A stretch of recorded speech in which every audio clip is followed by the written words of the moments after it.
Hello everybody, Vigo Shadow here, and today we have actually a quick announcement because right now there are just a mega amount of banners, and I'm not kidding there.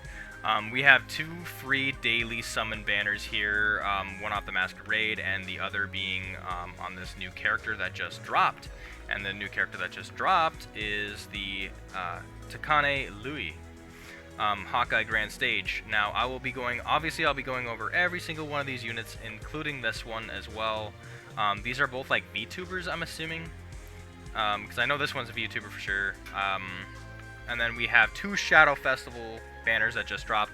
Don't worry about this banner, this is just a beginner banner, so don't get tripped up with that. We have Blue Elemental, Green Elemental pick, but only for paid gems, and then this is also Jumpstart and then the tutorial one, that's for beginners. But like if you're a new player coming on, like look at how many banners that is. Like that's absolutely nuts. I think I counted like 13.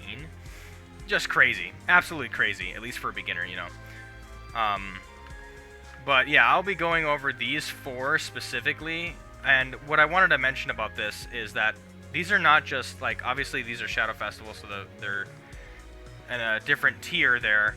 But this one and this one right here, I didn't think she was coming back. And this character we got last year, and she was actually a limited time character. So it should be saying Revival here, because this is technically a Revival banner.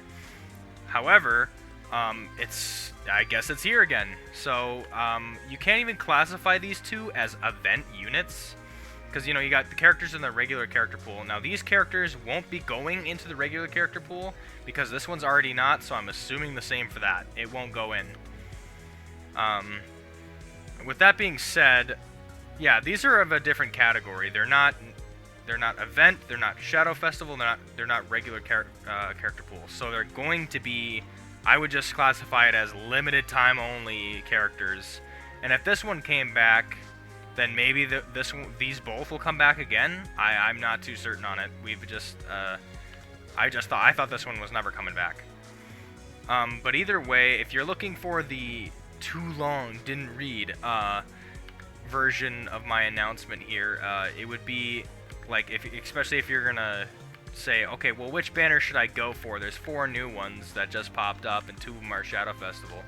Right off the bat, if you're going to look for, like, obviously if you want to go for the best of the best, we have Zeta versus Delta, and those are the 2 biggest banners at the moment with the Shadow Festival.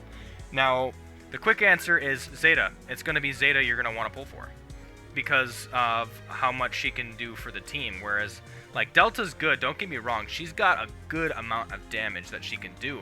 She can pull off more damage than Zeta for the ultimate here, but you got a regular combo and regular damage. No other. This isn't like 2-in-1 moves or like 3-in-1 moves.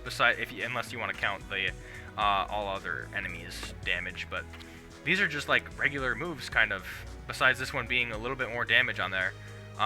What she can really do is raise her own attack and defense and put a shield on herself. So this one's like a really good tanky attacker that just doesn't die too well, and will hold pretty well in your team, but it's not buffing anything else but herself. That's why Zeta is the better pick here, because at least she can put crit onto her team. So with this one, you'll raise his crit rate of allied attackers by 5%, and 5% again if it's green.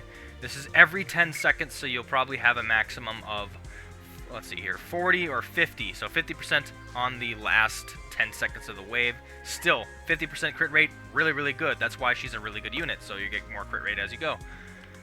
That's just the fast version of that.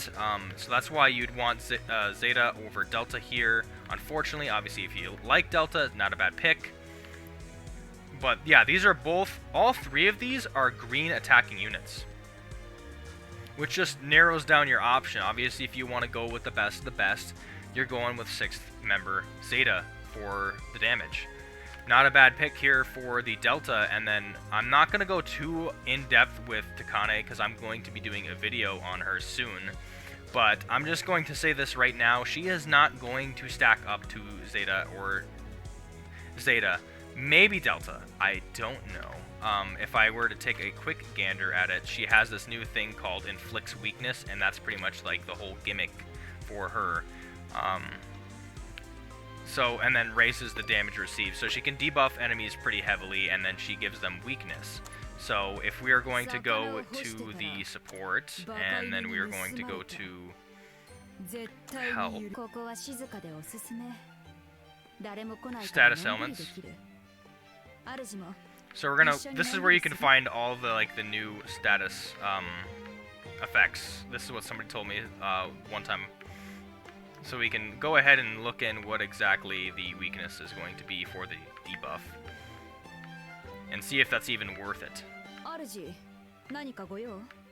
Okay, so here's the new status ailment effect weakness here. It inflicts additional damage based on a skill user's attack when attacking an affected enemy for the duration of the effect. So it's just more damage inflicted is what it's going to be. And it's just solely basing it on the attack there.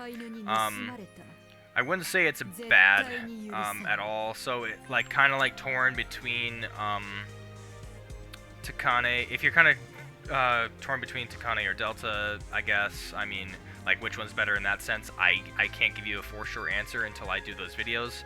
But I mean, out of all the four, this one stands out the most, and that pretty much concludes my quick announcement. I am going to be getting into each one of these videos, of course, and then you can decide from there, but I just wanted to at least get that information out because there is 4 banners just showed up out of nowhere.